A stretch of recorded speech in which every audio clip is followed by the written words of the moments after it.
None of that. But something you forgot. See, everybody's forgotten something. You left it out. Just missed it. See? And so I can bring this out, what you've forgotten, if I ask you, who are you? Well, you say, I'm Paul Jones, or whatever your name happens to be. I say, oh, no. Don't give me that stuff. Who are you, really? Who are you?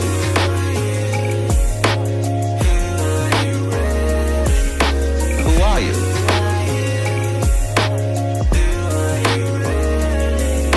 Who are you? Who are you, really? In 5, 4, 3, 2, 1. Liftoff. Episode 40. Taylor Weinberg. Hey. What's going on? What's up, man? So you laid out a lot of information in that intro. You have a lot going on. You said you had some projects you wanted to talk about. Let's jump right into it. What do you got going on right now? Tell me about the irons in the fire. Okay, so I am working on 2 shorts right now that are in the editing process. One of which is almost done. It's called Hot Chocolate. I worked on it with this other project, a collaborator of mine, Victoria Giambalvo. Really awesome script, a really funny one. We went up to Vermont and shot it in a weekend. It was great. I'm really excited. That's awesome. Well, why did you have to shoot it in Vermont? So it's called Hot Chocolate, and it's about these people who kind of travel to this snowy resort, ski resort cabin. So it's taking place there, and I don't want to give away too much detail. So I'll say that it's just a cute little thing. It's not very long. It's a short. And then this next one called Pineapple Juice, which is definitely a turn. It's Pineapple Juice. Yeah, I am very excited about it. A bunch of people came together. Does this have anything to do with if you eat a lot of pineapple, it supposedly makes your semen taste good? Or taste better? Perhaps. That's, is that what this is about? Yeah, maybe. Getting dirty? I'm going to let it speak for itself. Because, I don't want to make any claim, but I'll say it's really awesome. I shot it it honestly took a little while. The pre-pro process took a while, and the filming happened, and there were some challenges, but that's kind of part of production and what I do now. It's like facing those challenges and making it work into something you can put out into the world. So there's Pineapple Juice that's going to be coming out. I'm excited for that. Yeah, and then there's my career, which is just slowly beginning. I every day I get to go to set and work on something new, so that's always like something I'm working on. Well, it's interesting following you on Instagram because it's kind of an inside look at like what's going down on the set.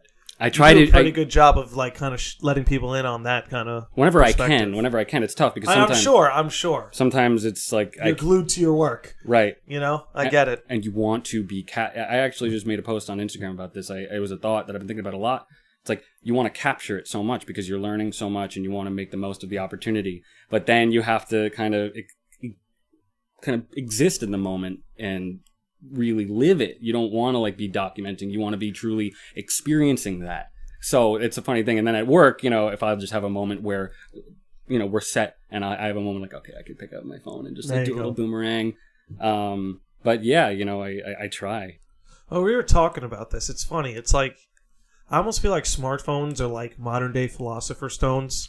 And it's like, depending on like your intentions, depends on how well you use it as a tool. Really, like, yeah. You can just do whatever you want with it. You can do some magical things with it. Everything's at your fingertips. Exactly. Like, I distribute this entire podcast through my smartphone. Like, it's all done through my smartphone. Right. Like, there are incredible tools for, like, reaching out into the, I guess you would call it the cyber void. Right. No, and it's really transforming so many different industries. Like, within at least my world of film production, people get work through their social media now because here's what I'm doing. I've gotten clients I make websites and stuff for through social media. That's awesome to hear. I'm happy to hear you're getting work and getting clients. Oh and yeah, stuff. Absolutely, dude. Yeah, it's good stuff. Well, like with Instagram, it's really like you can showcase truly who you are, put yourself out there, and people like that, or at least just in general, it's good to be authentic and to show people that you are a person. Mm-hmm. And expressing your individuality and all that good stuff. And you know what? Like, it's a little cliche, but like social media does allow people to do that. It really does. I mean, you can go on and on about all the negative effects, but it's kind of like... it is? If if you could just keep yourself from that scroll, the endless scroll, if you can stay away from the scroll, I think you're good. Right. It's the endless scroll. Well, what kind of scroll are you talking about? Oh, yeah. Well, that's slide, Right there is a great example. It's like you can do that, or you can just like find a really awesome article or a monologue or anything. That's a different scroll. And that's like, right, at any time you can just pull that out, and it's technology, but also it's really helping you. It's really like, oh, I'm reading this insightful, informative thing. You know what I think the only thing we need is, and I really think it's true, I think, honestly, everyone should have... I've been reading into it lately. I don't know how much of it is bogus yet. I haven't given it an honest look. But like blue light glasses. Whoops. Sorry. You're good. You got that. Oh, no. Blue light glasses. Okay. I'm going to roll with it. I do this. Yeah, you got this. But yeah, some like blue light glasses that supposedly like block the blue light from a cell phone. Okay, I never even heard it reduces. Yeah, no, they're coming out with these glasses. Again, I don't know how legit they are because it's relatively new. You know, it's not something you see everybody wearing right now. But apparently it's supposedly... Because like, we all know blue light isn't the best for your eyesight and for your eye health. Eat your carrots, motherfucker. Get your vitamin A. Spinach too. Spinach is a good way to get it. Oh boy, we're having some technical difficulties. I got the perfect guest to handle this though. I think I fixed it. This is great, man. Oh man, yeah, this guy's getting a little loose. Yeah, but I just tightened it, so I think that it was looser before. But I think I got it. Think you got it. But if it happens again, I'll fix it. We'll fix it. Yeah, we'll roll with it, man. I can always fix the little bounces in post. That's the funny thing about the blue light that you're talking about. But with all thing, it's so interesting to know that at every point, the next invention is being made right now. Like the next thing that's gonna really hit the marketplace. That's gonna affect truly, like make a difference. Like I think off the back, like Uber, Venmo, all these things that have really been a part of our life at this point. Yeah, they are pretty new creations that just were made, and perhaps. Competition is made from that kind of innovation, and that's such a building block of so many things that has pros and cons. And I like that about you, Nick. I always talk about the duality of things with you, how each thing has a pro and a con, a plus and minus. Yang, dude. It's that yin yang. Like there's some ancient wisdom out there that that information survived thousands of years for a reason. That was no accident. Like really, like the true things and those like forms. There's some ancient wisdom, believe it or not, people. When there wasn't TV and smartphones, like people sat around and tried to reverse engineer the universe in front of them. We still do that today, and with some respect, I feel like you can do that with your smartphone because of all the information you can get. Right. But it's like, can you imagine living in that time where it's like there's nothing to do but just like sit like by a fire and just be like, That is something. Yeah, really. That's so many skits are made about it, but it's amazing how far we've come, but then you almost long for something that simple. Yeah, exactly. if like your main concern is this fire. Is this fire. And honestly, I love just sitting around. I love camping and just sitting around a fire for that very reason. It's funny you bring that up almost as like a joke, but it's nice. And dude, that's why I just got this fire pit in my backyard, and I had a 4th of July barbecue, and to me, the best part of the barbecue is when all the food was done, all the partying was done, and we all just got around the fire and just kind of just chilled. And just were sat back and we're good. Some awesome moments of conversation, but also some moments of silence where you're all just looking into the fire, thinking about your own lives, and everybody's in their own place. Everyone's reflecting. But then they come together and... Yeah, it's like in those moments, it's like everyone's being alone together. It's like when you're being one with the fire, but you're all as one. Right, like fire. At least you are with people. That's nice, man. It's like a happy marriage between collectivism and individuality. Yeah, I think that's why that shit works. Oh, that's collectivism versus individuality. Well, it's the yin and yang, man. Yeah, there we go again. Well, we have to put one part of this podcast of just the yin and, let's just talk about yin and yang duality, and go from there. All right. We could roll with that. So if you want to, I'm sure if you want to we can do whatever we want. I want to say, just while we're doing this, I want to give a shout out to you. We were talking about it earlier, but you handed me off the books Island by Aldous Huxley and Sid Arthur.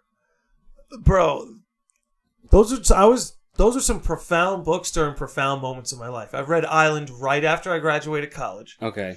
And I was like, huh.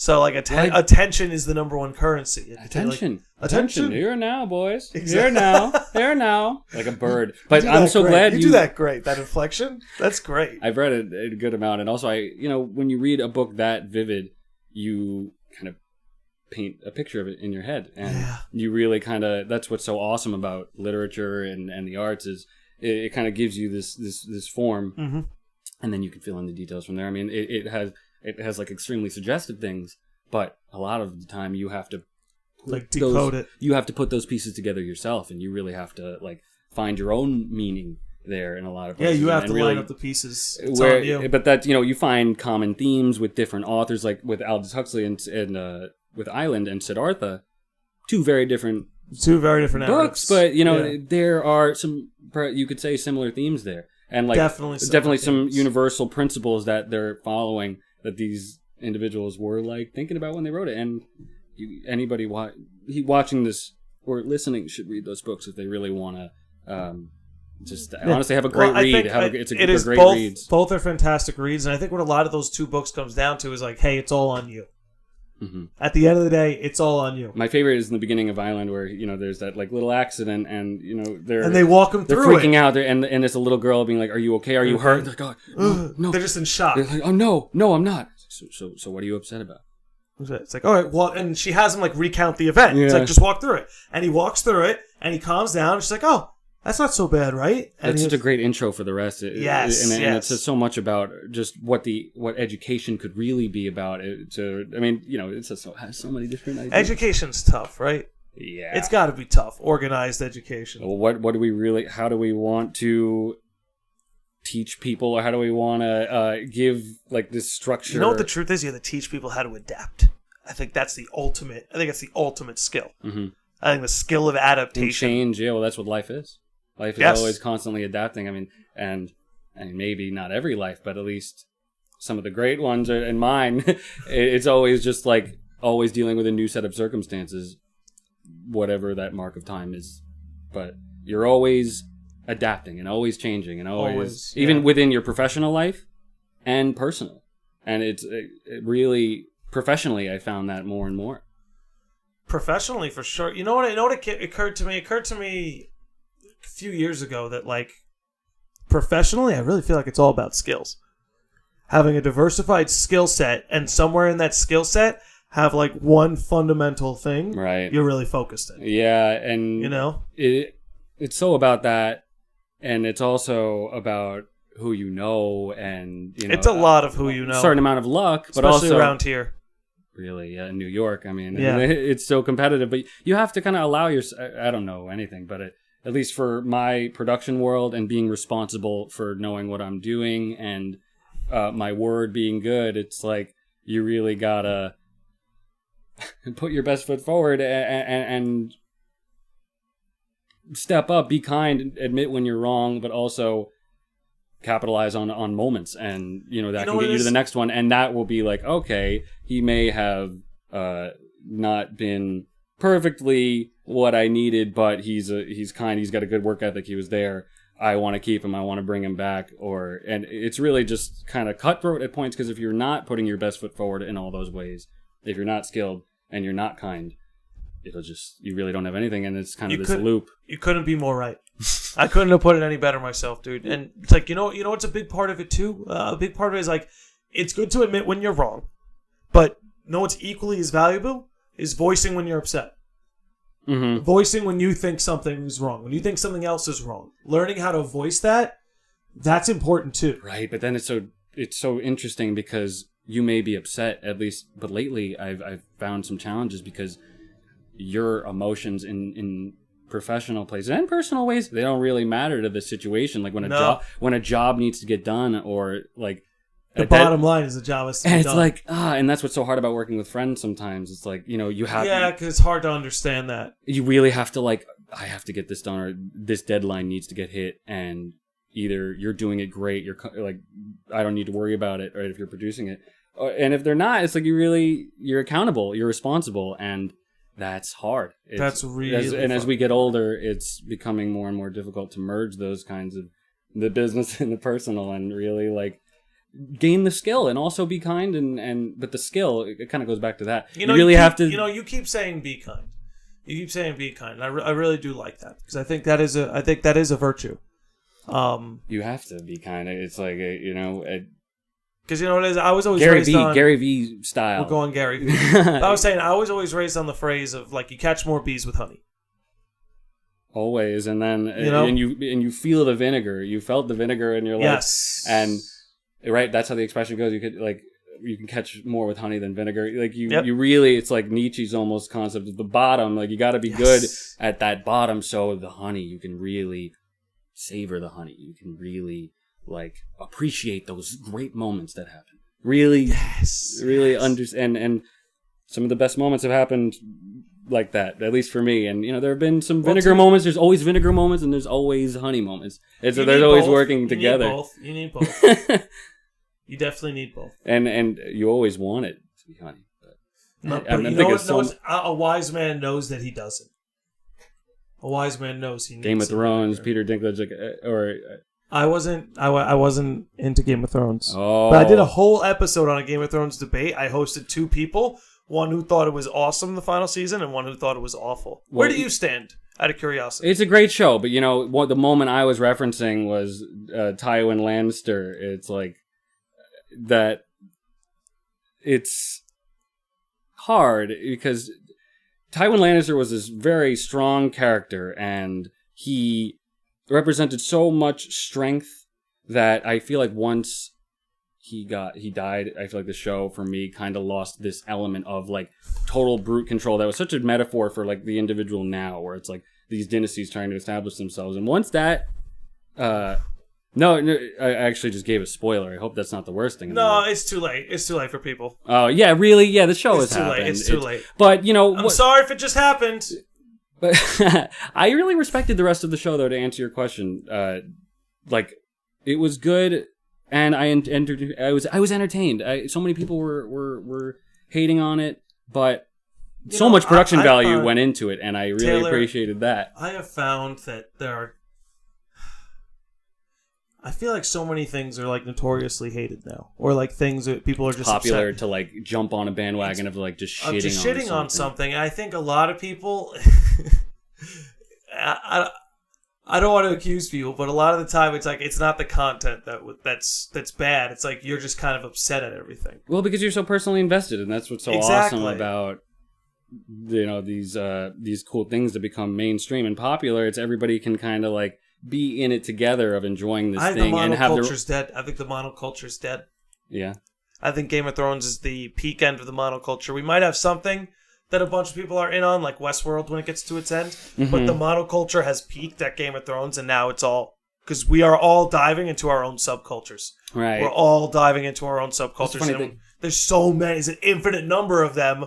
So we just keep getting spread thinner and thinner. That, I think I would argue that's always happening. It's almost, that makes me think of the echo chamber thing, where it's decentralizing. Yeah, I would agree. With the echo chamber, it's yeah, you're right. We do just kind of want to find that niche and really want to be right about it, and we want to explore that to its end. And there's so much stuff out there now. Whatever preference you have, and this is what I really love about Loop Troupe.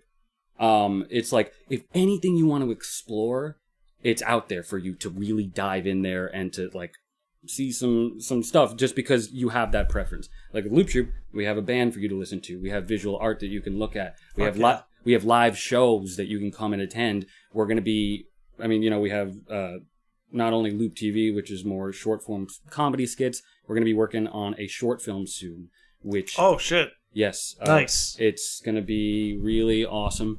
I don't want to give too much away because I don't want anybody to, see anything coming, but I will just say that, Loop Troupe always prides itself on being kind of out there, doing something unique and different, and we have really explored all the mediums now for the last couple of years, but Shakespeare, but now live shows, now we're really going to dive into making a film and really see what we can do, because myself personally, but also a bunch of people around us in the group are doing this for a career, and we're let's take what we've been working on all these years just for fun and really make something and really try to use what's been driving this in a visual way, manifest all of our energy in the visual sense. And I'm excited, man. I'm really excited. Fuck yeah. That sounds hype as hell. I hope people... dude. I gotta... Like, there's just always something going on. Like, I will also plug, like, Loop Troupe Family Band will be playing a show on my birthday, August 31st. Woo! Mercury Lounge in Manhattan. We definitely should come check it out. Nice. We're also just putting out shows constantly. You guys are always performing. You guys are You guys have been consistent. You guys have been very consistent, observingly consistent with putting out content, staying at the forefront. Seriously. You gotta just keep doing it, man. And I respect you for doing this podcast and really trying to... I love this, man. You gotta, no matter what it is you're trying to achieve, you have to just put yourself out there and do it. And with what I love about Loop Troupe is, you know, we've all been friends for a long time, but now it's become something so much bigger than ourselves. It has become such a bigger thing than what it started out as. We know it's just this multifaceted thing that so many other people are involved with now that are, you know, we just know them through professional resources. And it's like what started out as just, oh, I have a friend who has a friend who can work on this. It's just really taken on it's a really life. Evolving. It has a life of its own now, and it's actually cool to be a part of it from the beginning. It's like you guys were like straight up larva, and now you're cocooning.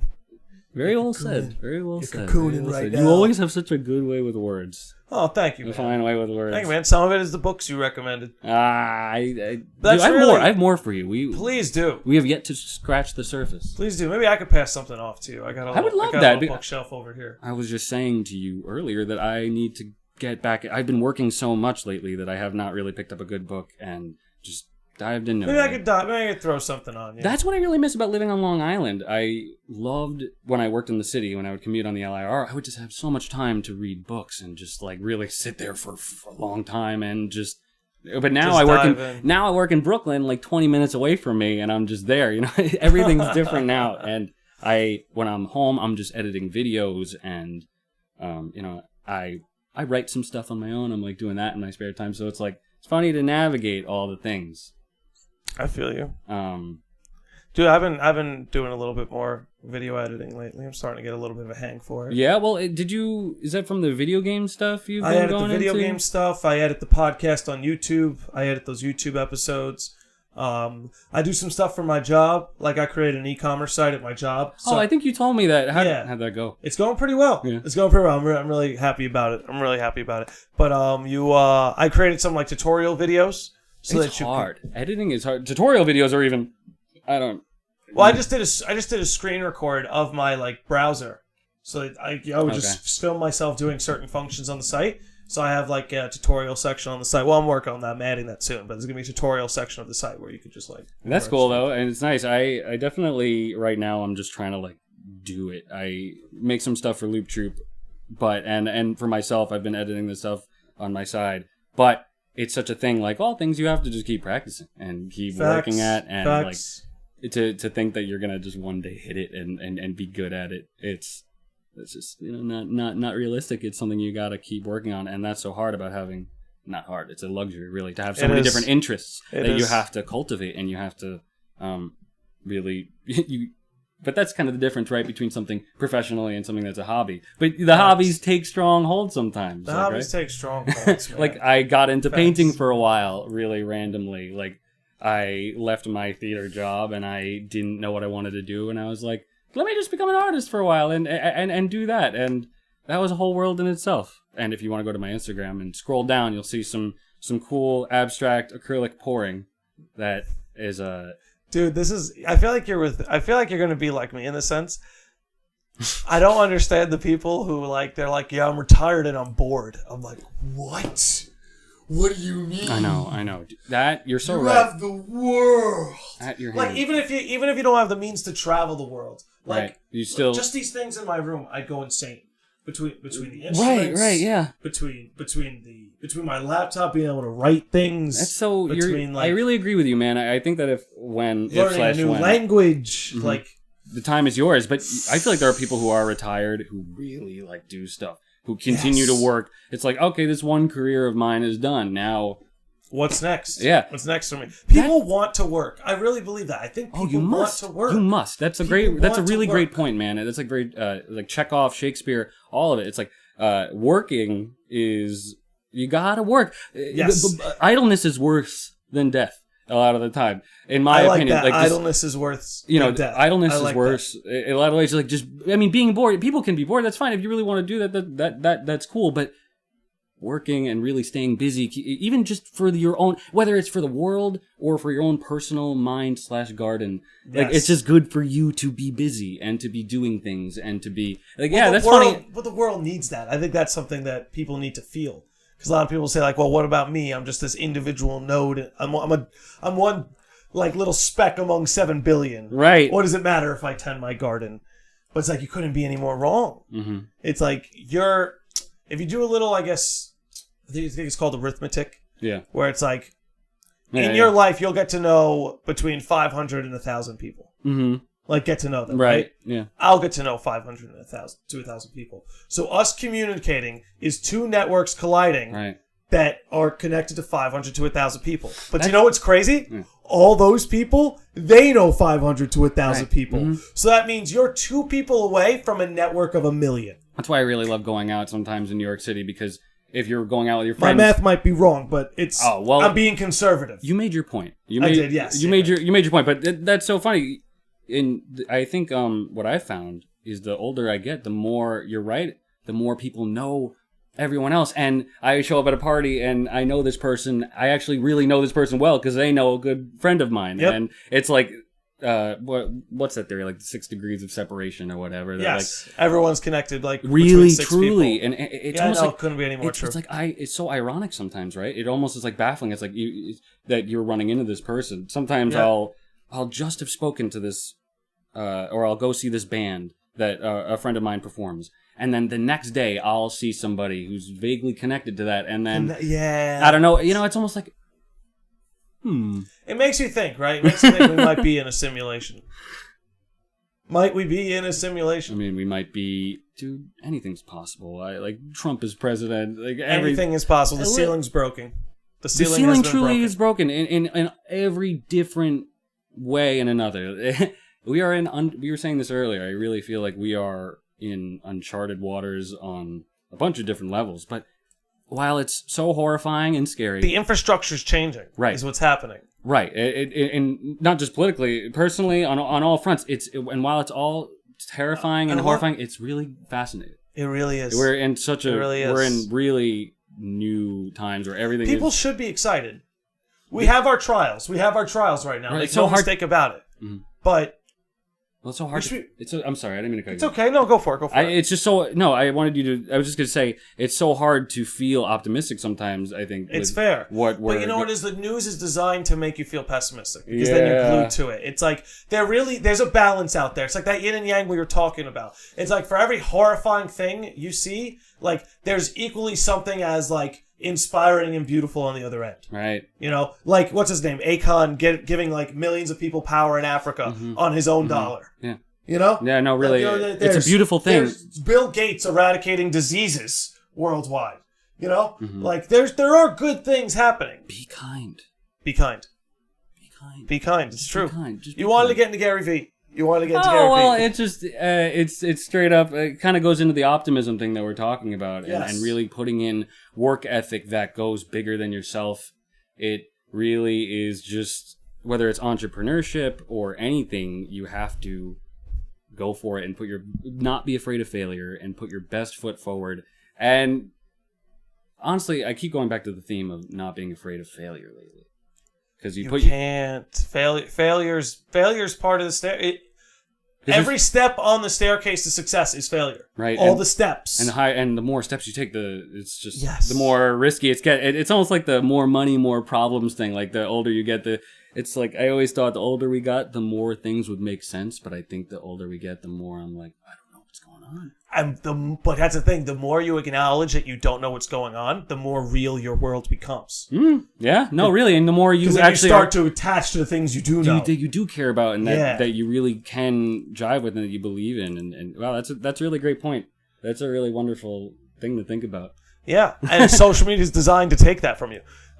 To rip that right out of your chest. But it's up to you. It is. That's the thing. It is up to you. You really can. That's the yang end. Whatever side's the negative, the end of the yang. Right. Well, I mean, kind of interchangeable. Exactly. Rosencrantz and Guildenstern, Guildenstern and Rosencrantz. We were just talking about that. well, did you see? I don't know about you. I'm just to hop topics for a little bit. Compartmentalize. Yeah. Please. I'm a big fan of the original Lion King film. Okay. I'm in love with that film. Did you see the new one? No, I haven't yet. I haven't either. Have you heard anything about that? Well, of course. What have you heard? I've heard that. Well, some people like it, some people don't like it. I've heard a lot of mixed. Listen, I've heard a lot of mixed. we're in a time now where I think it's really popular. I keep coming back to this. So many things are being remade and redone, and there's really, I mean, there is original content out there. We've seen so many things that are like really innovative and new, but it's so fascinating. You know what I mean? Like, you must see how much things are being remade and redone, rebooted, and there's a certain market for that, and I appreciate that. And I'm not, I'm probably going to go see it. I think people are rejecting it now. I think people are actually starting to get sick of it. You think? I think so. Well, maybe you can Star look at Wars stats. is a good example of that. Are people like not coming out? People are not coming out for the movies as much. People still come out, but like people, and the merch for nostalgia, though. Merch isn't selling. That's the problem. The merch isn't selling. Star Wars, the bulk of the bank came from the merch, the toys, the Legos, the T-shirts, the lightsabers, the merch, the autographs, the merch. But it's dead. Now it's funny because I think the well's drying up. The well is drying up, and now people are like, "What? All right, what's next?" Like we've seen Get Out, like we've seen all these really Birdman, all these really innovative things from these auteurs, if you will, and you know, we've had some trailblazers for sure. Well, apparently Tarantino's new film is supposed to be amazing. I saw it. You saw it? Yeah. What did you think? I liked it a lot. I am somebody who I'm a film buff, I would say, so I definitely go into something, and I don't want to go in hating it. I don't want to go in loving it. I want to really try to really take it. Because I'm somebody that wants to do that. I'm somebody that definitely, end goal, wants to be directing and producing work, whether it's film, theater, whatever. This movie I really appreciated because he has a vision. He really, it's uncompromised. It really is refreshing. That's Tarantino in a nutshell, right? And an uncompromised vision. He has he literally makes in his contract like, I have final cut privileges. I get the final thing. I had my qualms with it. I had certain expectations, which I try not to have ever, but I did because I'm human and I'm flawed.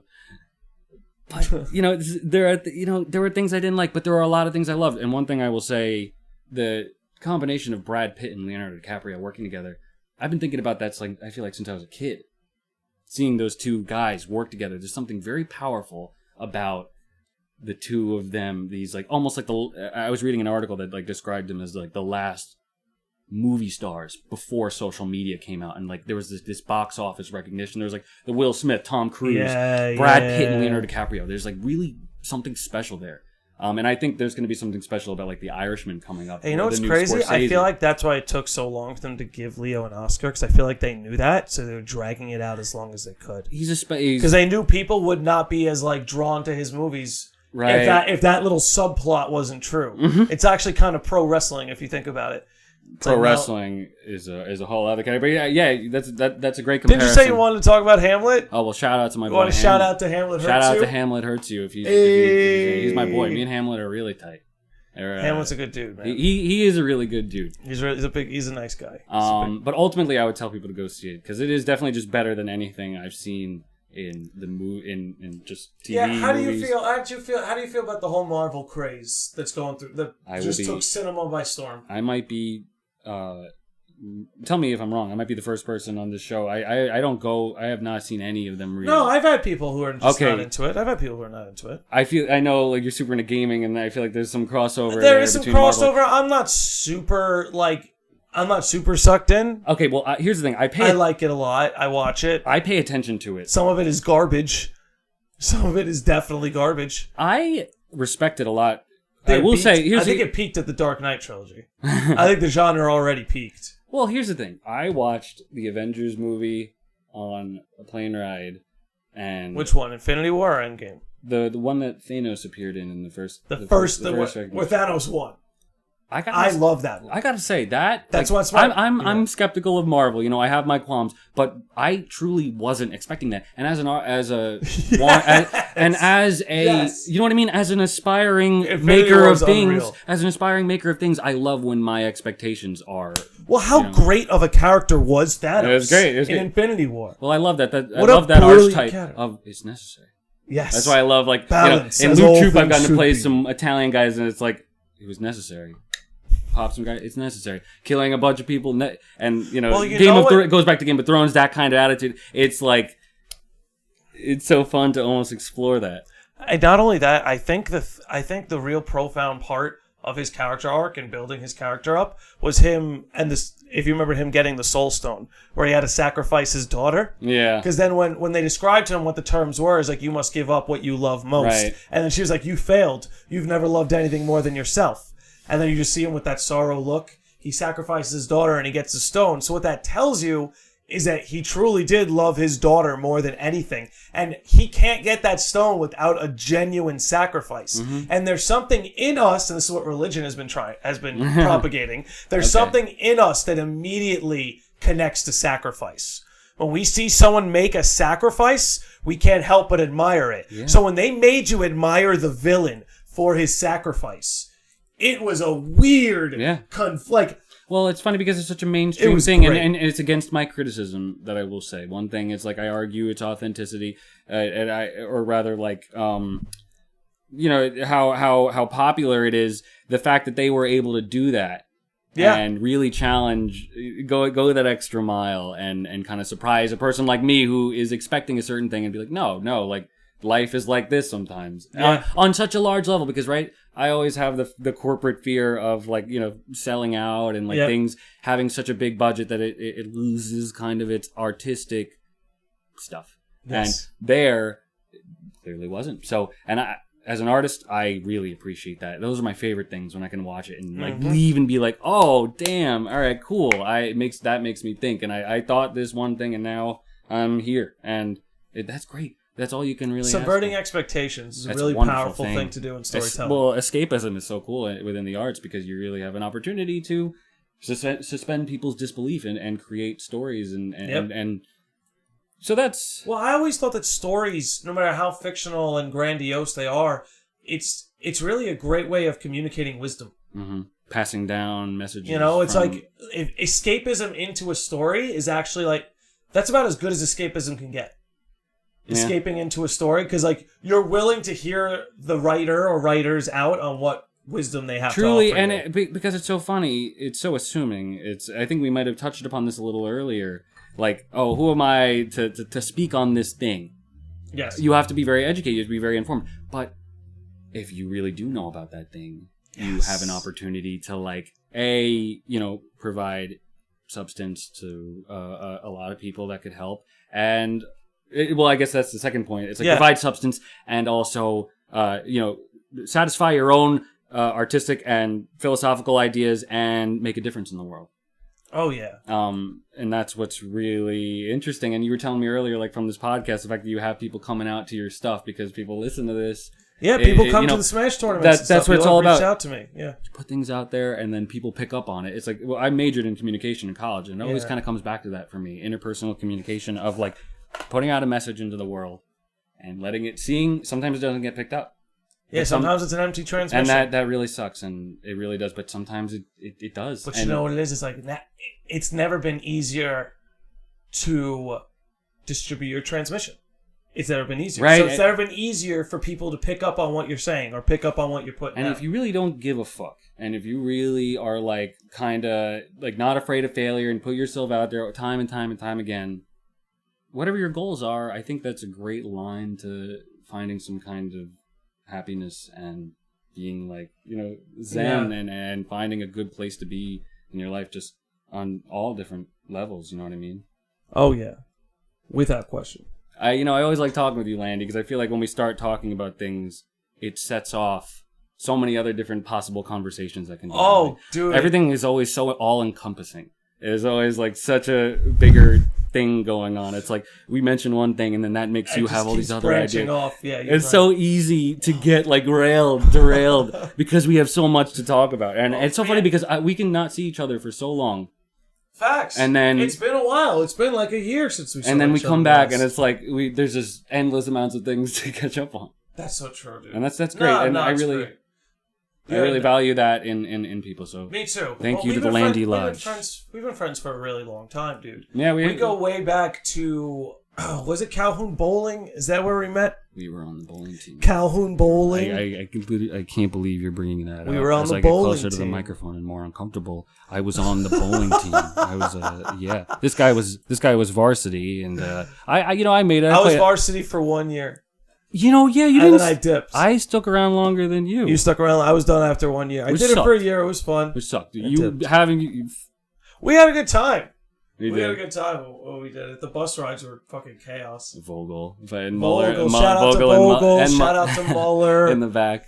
Oh my god. Yeah, those times are really, really fun. Even playing in the JV games, I was like, it was fun. Because we're kind of just hanging out, dude. You're bowling for free. Mm-hmm. Like, the school is letting you bowl for free as long as you could do, like, half decently. And that was my thing, other than being into girls. I wasn't into theater or film really at all. It was like bowling and girls.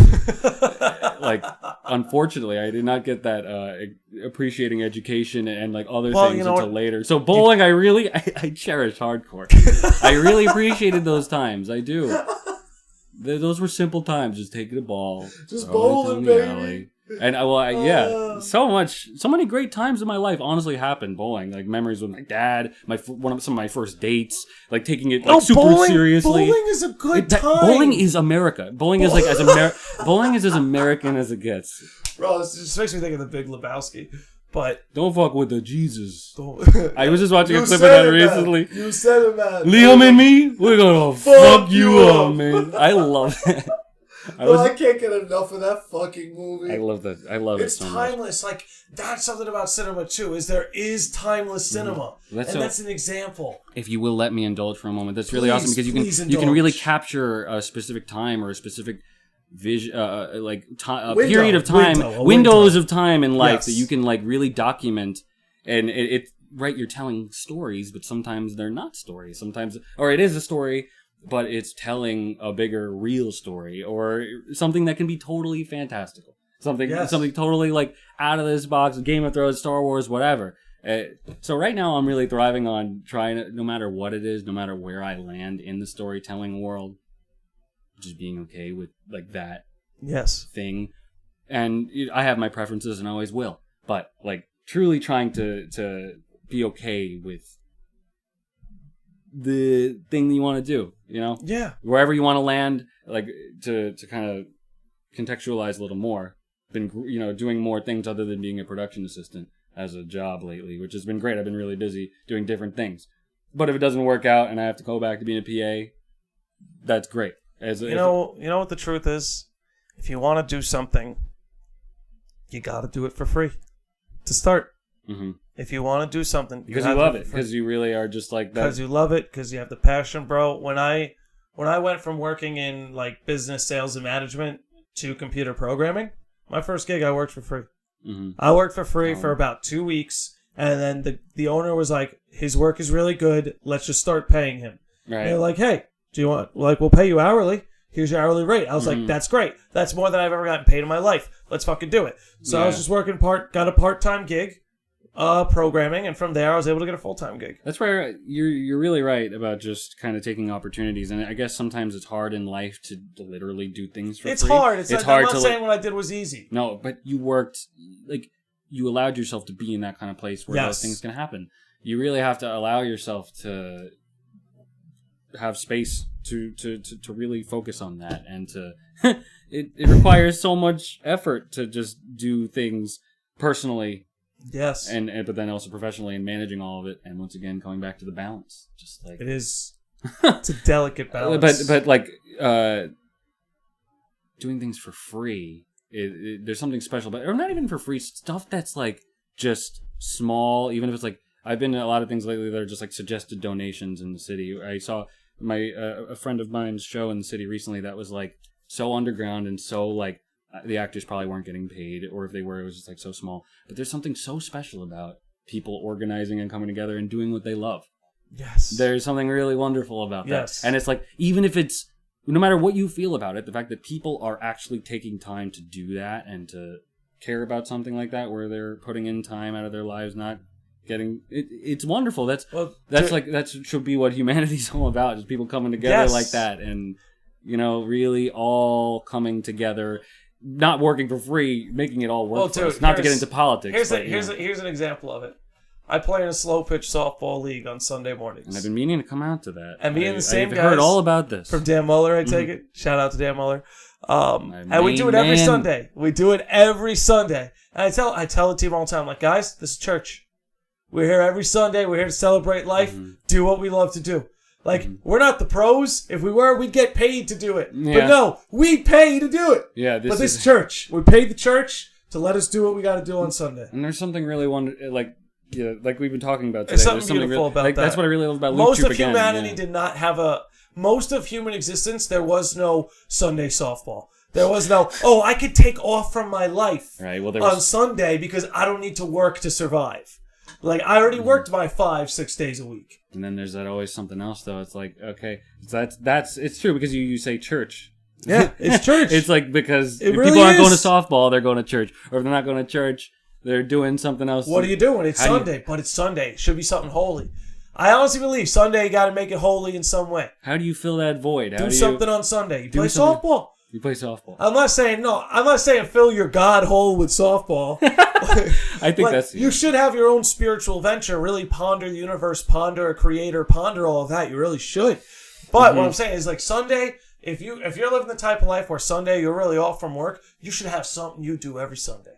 I really believe that. You should have something you do every Sunday. Something you love. Yeah. Something you love should be done every Sunday, even if for just an hour. I'm trying to think if I have that. I think right now that's video making, but I'm like, I go to the gym at least 2 or 3 times a week.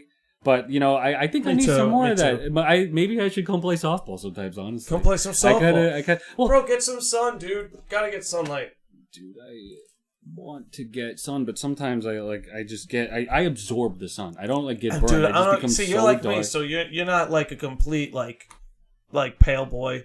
Oh. Like, you and I have a little bit of tone to us. You more than me, but we got some tone to us. We got a little bit of tone to us, but like, it's dude, cool the sun is like, what am I trying to say? It's like, well, my friends are just like, this summer is the last 2 years. The last 2 years, have you been more sensitive to the sun? Yeah. Well, I mean, it's getting hotter and hotter. I used to never get sunburned. It's almost like climate. The whole thing about it's getting hotter and hotter every year. And I just think the ozone layer is getting thinner. So it's not that it's necessarily getting hotter, but the sun feels hotter on your body. That's what I felt. I'm ignorant to the rest of the statistics. It's like what I'm saying is, individually, I feel like the sun is hitting me harder than it ever has. I don't know if that's me just getting older. Again, I don't know anything. But I think it there's feels a little bit of more both sensitive. things. I think you grow as a human being into become. I think that's just getting older and being like more like, I'm all like the sun. But no, I love it outside, and I always have. Like, I've always loved it outside. Just I never used to burn. Dude, I gotta say, my point. Now I'm burning. No, like, for me, it's just being hot in the city. It's just not fun. That's being in the subway, like trying to get home, and it's just like so hot outside, so hot inside. You're crammed up. You're sardines. I'm smelling breath. I'm smelling BO. Like, it's just like so. In a way, it's not good. I love living in Brooklyn, but also I gotta say it's I will say, I enjoy having... Do you have a backyard? I used to, and I'm really missing it. Yeah, I have a backyard. That really... When I need to kind of like zoom out or space things out, backyard's perfect. Go out there, sit in a chair, and just... We got a roof that we chill on, and I have a fire escape. That's cool. That could work. I got a fire escape. That works. I do a lot, dude. I spend a lot of hours on that fire escape. All right, good. You got to get fresh air. I don't know. Have you ever listened to the lo-fi playlist? I listen to a lot of lo-fi. The chilled cow playlist where it's like I don't know if it's a 24/7 playlist that's just like going constantly. What's the image? The image is it's like the cat and the person like there's studying. A meme going on about it right now. It's a person studying and a cat. Yeah, I listen to that a lot. It's funny because I feel like I almost replicate that. That is me doing work, but also my cat is sitting you put right your next cat to on me. Instagram all the time. Dude, Diego is the best. I hope you can somehow plug an image of her. Did you name her after the tiger from Ice Age? No, the story of... No. His name is Diego. Maybe. See, the thing is Ethan... Is she a ginger cat? Yeah. Oh my god, so kind of... This is... See, that's funny how the universe... I have to show you... Oh my god, I have way too many text messages to show you a picture. But this is the loose scope of Diego. You see her. Let me just quickly... I think actually if you just push these up or push them... Right, you could... Oh no. We're almost there. Put him down. Pull him down. Pull him down. We're looking at a picture. Oh, yo, honestly, you got a charismatic cat. Dude, she's amazing. She's the perfect amount of chill. She also, like, can play, but the bottom line I is... like playful cats. Cats that know how to play, that's really... I feel like that's a difference maker for me. I grew up a dog person. I am a dog person. I like cats. I like playful cats. I'm a dog person. I grew up a dog person, but, I started, as I moved into Brooklyn, meeting more cats. Weirdly, like... It just kind of happened, and you got toxoplasmosis, and they got you in their tribe. They really did. They're just great because it's totally. They're great. Listen, man, you'd love cats just because they're just like the perfect relationship of where they don't need you. They don't. They do and they don't because they need you to eat. But it's like that's it. They don't need you to piss. They don't need your attention. It's like they let dogs need your attention. They let you know when they want attention, and that's great because they're really into the attention at that point. And it's like a beautiful moment of cuddling and playing, and then it's over. And it's like, all right, I'm gonna go over here and sit by myself. Some cats are brats. I know. I lived with the cat when I was in Charleston, and that cat only wanted my attention in the moments where it got none of it. It's like when I was really working on something, usually how that motherfucker would show up and be like, "Why are you so focused on something?" That's usually how it works. My cat has a hilarious way of torturing us, and I want to get back to the root of the name Diego before. It wasn't Ice Age. No, it wasn't Ice Age. I'm sorry. No, she will literally, she sleeps all day, and then when we're trying to go to sleep, like it's like the sound of our door will wake her up, and she's like meow, and we'll just be up and ready to play. Like that's when her day is starting. But Diego started because Ethan just always was obsessed. Ethan Smesta, great guy. Shout out to Ethan. Everybody, yeah. What's going on, my dude? So he always wanted a cat named Diego, and he really fixated on that for a while. Since as we've all do we know if that's because of Ice Age? That I can't. I can't confirm or deny that. So I'm gonna have to get back to you on that. But it ended up being that we had a girl cat, and we really for a while thought about just keeping the name Diego because. Because why the fuck not? The cat would get offended. But it was kind of like we all liked the name Diego. It just. I mean, no, I like it. She looks like a Diego. She really does. She looks like a Diego. Her original name was Joby. Joby? It's funny. Joby? There's a common theme of the original name of animals being very just like, come on, that's such a cop-out. That's a cop-out. Like, you clearly didn't think about that very much. Animal names are very important. Get that away from your nutsack. Oh my god. There's radiation on your cell phone. Don't put it on your nutsack.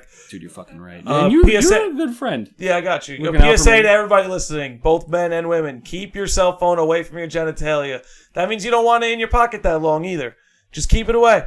It's cool. Put it in the cup holder in your car. Get it away. Put it on your desk to the left. Just keep it away from your genitalia. It's so hard to resist because you love your, you depend on it. It's a good tool. It's a philosopher's stone. It's so easy to abuse. It really is. It's a philosopher's stone. It really is a so philosopher's easy, stone. with great power, man. Comes great responsibility. And it's mostly abused, but you and I and everybody. We're all working on it. We're all working. We are. You know what it is? It's like remember when they first had cars? They didn't have seatbelts. It's kind of the same thing right now. We were all given smartphones without our mental seatbelts. Really? We're all learning it. We're trying to figure it out. Perhaps that is the mental seatbelt in the way of like kind of testing ourselves and what we can do with all of that. Yes, like for real. Really, I find that now more than ever, I'm just looking things up a lot. Like I get the dictionary.com widget, so like it'll just pop up on my phone every morning what a new word is. Just like utilizing little tools like that, like new word here that literally just but then you can abuse that for reading, just non-healthy things and indulging in non. No, you need to have what do they call it? It's like there is such a thing as like a mental diet.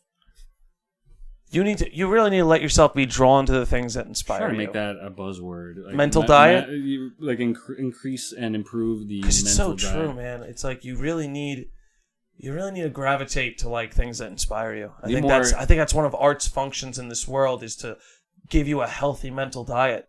I think it's one of art's great functions. You're right. To be inspired, though, it requires something that not everybody, unfortunately, gets to have all the time. It's true, but I truly believe everyone has something to offer. Yeah, well, of course. I really believe that. Yeah, man, I definitely agree. Even the ones who currently have nothing to offer could grow into someone who has something to offer. Right, I totally agree. It's like everybody's an artist. Everybody kind of is that. Yeah, because we're all the same fucking thing. Whether it's... We have some differences in our birth circumstances and in our happenstances through childhood and shit like that. But All sides of a coin. We're all fucking the same thing. All sides of the same coin, but also it's funny because you acknowledge those differences, but you yearn for those similarities as well. Well, you know what it is? It's like we're made of a lot. It's like there's so much we can't see, right? It's like ordinary consciousness leaves out more than it takes in. Like everything we're here able to sense, like more's being left out than we take I in. feel like that's where most of life actually happens. Yes, those things that and are that's happening. like that's the part of the universe. It's like when I'm told I have like 77% of the same DNA as a banana, I'm like, all right, so like what's attached to that banana that I can't see? Yeah, because like I'm 77% of that. What? So it's like whatever else is out there that like we can't, that we're leaving out, like all of that is the same, right? You know, because like we are all coming from the same source. It's true, but also you put stuff out there, it's gonna come back in some weird way. The world is a funny place. The world's we don't understand it very well. Right? I almost sometimes feel like the world's more of a realm than anything else. The realm, it's the multiverse. Yes, it's like I know there is I may be factually wrong, but I really like to think of it as like the universe. There is the comprehensible, perceivable universe as we see it. But then, like, what is it kind of goes back to that one thing we were talking about earlier, the one uni, like that one thing. Yes. What we always talk about the possibilities. The singularity. What if there's a bunch of different universes going on at once? So that's why I kind of like just multiverse. There could be and I feel like I always like going back to the idea that there are a bunch of different realities happening at the same time, like a bunch of different things. There was like a Community episode I saw one time. Fucking love Community. Where it was different timelines happening at the same time. Oh, I think it's season 3. That's the best episode ever. God, I can't remember the name of it for the life of me right now. But just so you know, Jeff, you are now creating 6 different timelines. Of course I am. Throw it up, that was influential for me. That was really influential for me. Me too. That shit. This is like there's really. And you see how sensitive reality is. Really, and how everything is so dependent on each other. How the smallest little thing can affect every other little thing. How one person catching some little glance, just a look, or that's what's really so fascinating about life. But Community captured it in such a great way. And not that like alternate timelines. You could go both ways. It could either exist or just having the possibility of knowing that there are other options that you can go about conducting your life. Like there are different scenarios that you can just choose to surprise yourself with, and like try to, if you have an anxiety thing that usually happens, try to like quell that, or like try 100%. Try something different that may feel uncomfortable at first, but maybe actually could lead you to a discovery. I feel like that's a lot of what books we've read teach us. That 100%. Like, kind of taking that path of like, wait a minute, what if there's something else? Like, you never know. You have to kind of like take that step of that leap of faith. Yeah. You know what it is? It's like it's not safe to take that leap of faith, right? But you know what the truth is? It's even less safe not to take it. Right. Oh my God. That's what people don't understand. It's not safe to take the leap, but it's even less safe not to take the leap. Because there's no risk, no reward. Well, you didn't go to the edge because the ground behind you wasn't crumbling. You went to the edge for a reason. Yeah. Like you were moving away from something towards something else.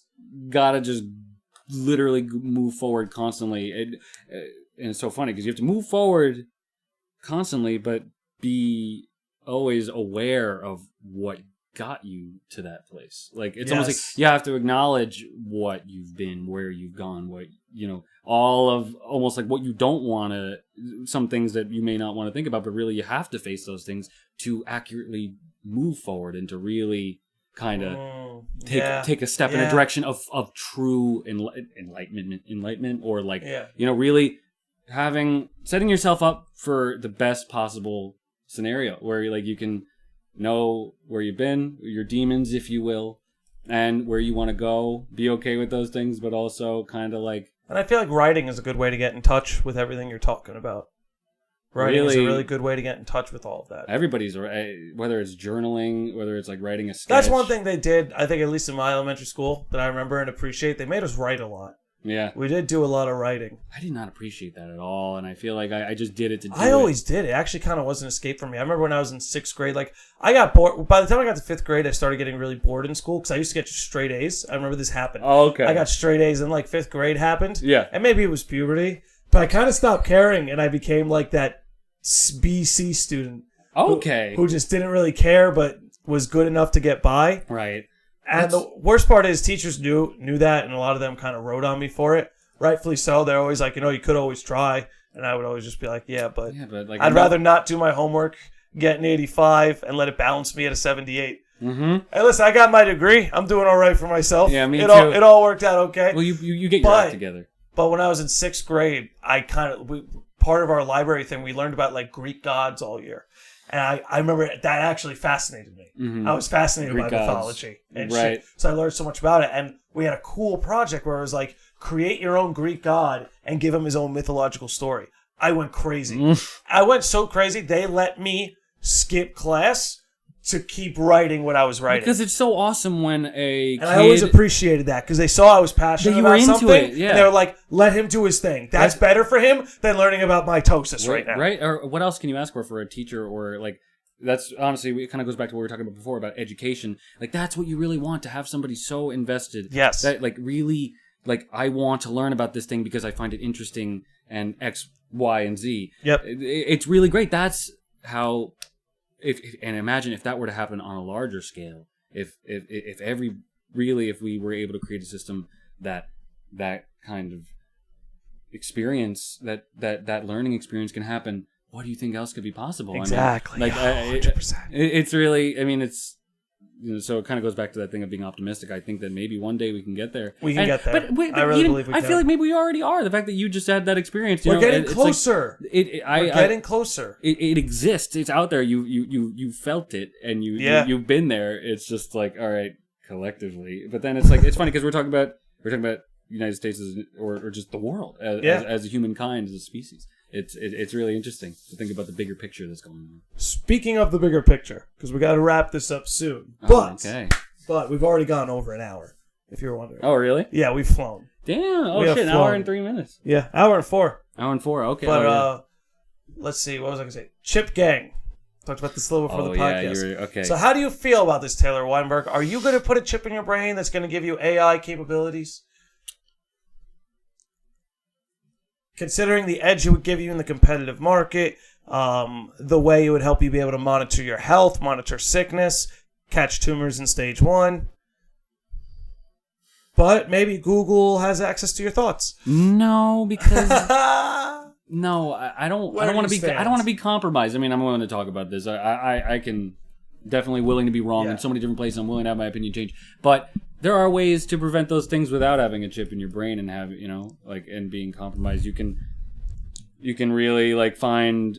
I don't want to be told what to do in that way. I want to be able to be healthy in. I don't want to be told either, but it makes it easier. There's something. There's a bigger argument, isn't there? Of course. It's why you're asking this. It's exactly why you're asking this. I'm talking to the microphone as if it's the camera. It's exactly why you're asking this, because you're talking about something bigger. It's like, oh, that's a bigger question. That's a loaded question. Here's where I stand, because they're doing it, right? They're doing it, and it's like if they're trying to give it to consumers, that means the military's already done it. Oh, yeah.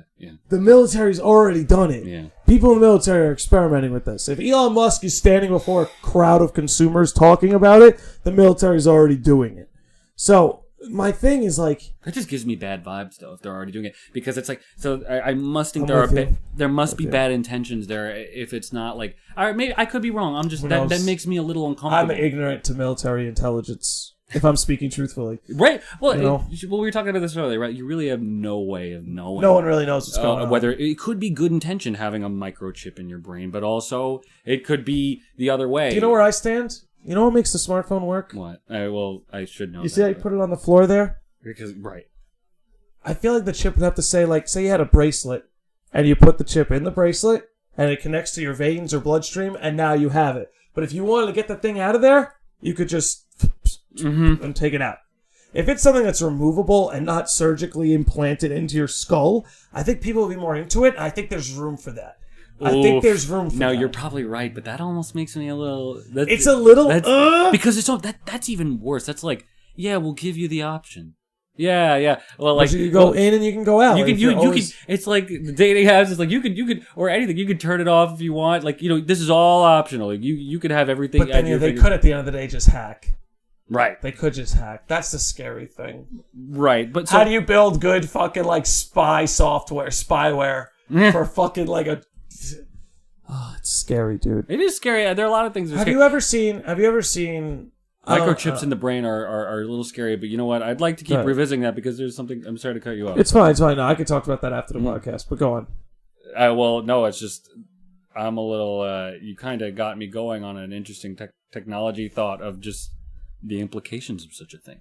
I must say, I get why you asked the question because it's really like it's happening. It's loaded because it actually could be really helpful to improve people's health and a bunch of other things that can improve so many other things. Like, what if it really helped you? It helped you follow your schedule, your routines. What if it made you better at your job? What move if the world into a better place and really like help the world? Who knows? Mm-hmm. And then Quien sabe? But it's fucked, dude. It's like you know what it is. Maybe you no say. Maybe we need a better internet.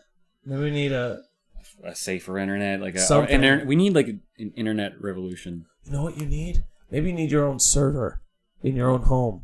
Maybe you hook because the chip has to be hooked. Make your own server. I mean, like you could build your own server. Like create your own like. Well, it would be expensive. That's the thing with the internet, right? It's just like a thing, a collective thing that people are tapping. Like this thing. I don't even. When I start thinking about the internet and technology, I'm like, what even is it? It's like. It's data and matter. Let's say, because think about the worst case scenario, right? Let's say you and I live together. Yeah. Right? But we have our own server for this chip. And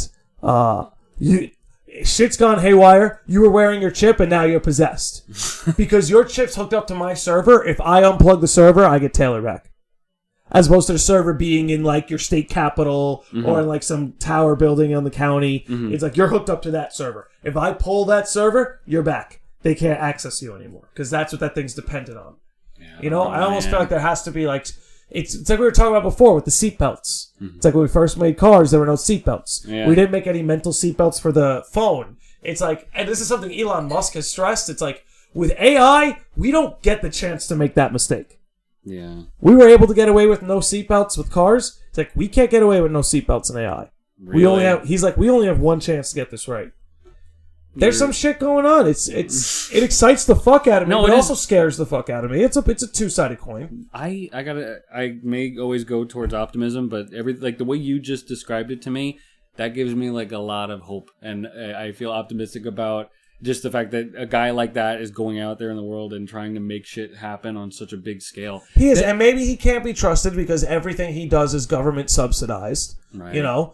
But. I mean, look at what he's trying to do. And it's so interesting because he is getting us to Mars. Right, and I watched an interview recently where he was like, the reporter brought up to him, like, oh man, everybody, the trailblazers before you, actually really disapprove of what you're doing. They don't approve. And he was like, yeah, that really hurts me. That disappoints me. They should come see what I'm doing. It's such a big idea to me that there's this guy trying to bring people to Mars, and then there are the people who literally have been there into space and like, no, you shouldn't be doing this. Do you know one of the reasons why, like, information, and it sucks, but like information really, you have to be skeptical about information. Information really can't be trusted because the academic world is incredibly competitive. Yeah. Like, there have been new discoveries in archaeology which change the way we look at history. Without getting too specific, but these have been discovered in the last 20 years. Archaeological findings like Göbekli Tepe. I don't know if that rings a bell for you. It sounds familiar, but I want to... Yeah, but there have been archaeological findings that change the way we look at history.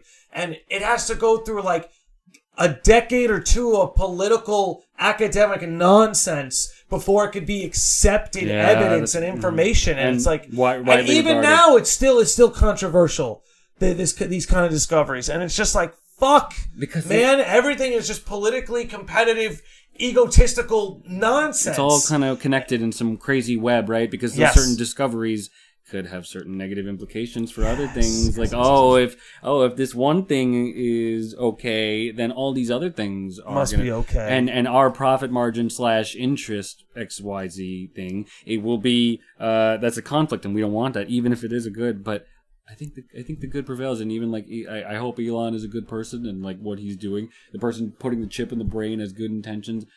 If I'm wrong, then I guess that's fine. So. I would die on that. If I would die to assume that people are trying to do good, maybe that is how I will actually die. I'm the same with you. No, I'm the same as you. It's probably how we're gonna actually die, but that's okay, right? That's okay. We got. On that note, actually, no. On that note, let's wrap this up. But before we do, give yourself one last plug.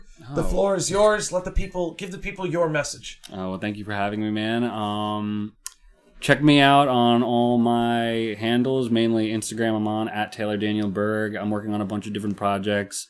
I have a bunch of things going on with filmmaker, producer. I guess I should be more specific. Yeah, I make films. I produce some stuff. I collaborate with a bunch of people that I know. I work professionally on sets, and I'm posting Instagrams on that sometimes. It's a bunch of different stuff that's really exciting. I also work with Troupe a lot. Definitely give them a follow if you're looking for something unique and different, but like South Park, Rick and Morty, something a little bit bent, if you will. Check out @Troupe, @TV, art by Troupe, and be on the lookout. But mainly @TaylorDanielBerg. I'm going to be dropping a lot of cool stuff recently. Some awesome short films that I think are really going to push the envelope, and some more stuff, honestly, that I didn't talk about that I have planned the next couple months that are coming to fruition that I'm super excited about. You should give me a follow. I got stuff going on. Well, fuck yeah, dude. You definitely should come back. Come back in a couple months, dude. This was honestly, truthfully, and I hope you all listen to the end because this was one of my favorite podcasts. I hope, man. I hope I lived up to the white whale expectation. No, you really did. We really explored some avenues. And we were doing that before the podcast, and I know we're probably going to do that we're right gonna keep going. Yeah, it's true. Going. But that's the thing, man. Sorry. We always do this, but that's the thing. That's why I said when I started this podcast, I was like, Weinberg would be a great guest because I feel like my goal for the podcast is what you and I do every time we see each other. And I have a lot of people in my life like that. Look, we were talking about J-Rob earlier. Yeah, we just engage and talk about things. Exactly. And like, even if there are disagreements, we don't see each other forever, but even if there are disagreements, it's like we can just talk about them. Yeah, no, like ideas are fluid. You know, your beliefs are fluid, whether you want to admit that or not. Right. And my art is fluid. Also, go @TaylorDanielBerg. I'm always making paintings as well. Definitely be on the lookout for that stuff as well. If you want a commission, or if you just want, I'll probably send you an art piece for free. Really, not kidding. I probably will just send you stuff because I like sharing art. And send me your art. I'm definitely into that shit as well. So. Hell yeah, you heard it here first, motherfuckers. Thank you for tuning in for episode 40. Taylor, thank you for coming on. I guess we could do an empty glass cheers. Thank you, everybody who tuned in. We'll catch you on the next round. Be well. Taylor, thank you for coming on, my dude. Thank you, man. Peace, y'all. Peace. Thanks for listening. The whole blinking cosmos, with all its galaxies, and forever and ever and ever, whatever it is beyond that. What you might call God in the Western tradition, or Brahman in Hindu philosophy, or Tao in Chinese. Every one of us is really that, but we are pretending we aren't. And we are pretending with tremendous skill and deception. Who are you?